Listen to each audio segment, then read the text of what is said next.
एक समय की बात है, गौतम बुद्ध किसी गांव के रास्ते जा रहे थे। उन्हें देखकर गांव के कुछ लोग उनके पास आए और उनकी वेशभूषा देख उनका उपहास और अपमान करने लगे। उन्होंने ने कहा, यदि आप लोगों की बात समाप्त हो गई हो तो मैं यहां से जाऊं, मुझे दूसरे स्थान पर भी पहुंचना है। बुद्ध की बात सुनकर वह ग्रामीण हैरान थे।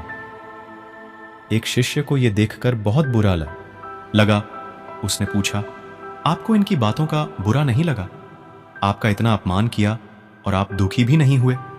तब बुद्ध ने कहा, मुझे अपमान से दुख नहीं होता और स्वागत से सुख भी नहीं होता है, इसीलिए मैं वही करूंगा जो मैंने पिछले गांव में किया था।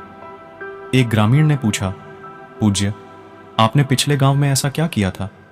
बुद्ध बोले, पिछले गांव में कुछ लोग फल फूल मिठाइयां लेकर आए थे।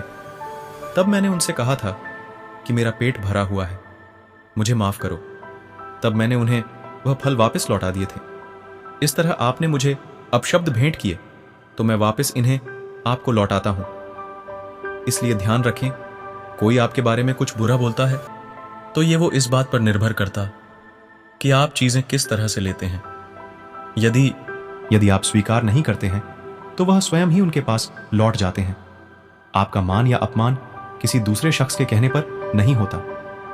अगर आप चाहे तो किसी के कहे शब्द ले सकते हैं और ना चाहें तो छोड़ दीजिए। जब तक आप ना चाहें, कोई आपका अपमान नहीं कर सकता।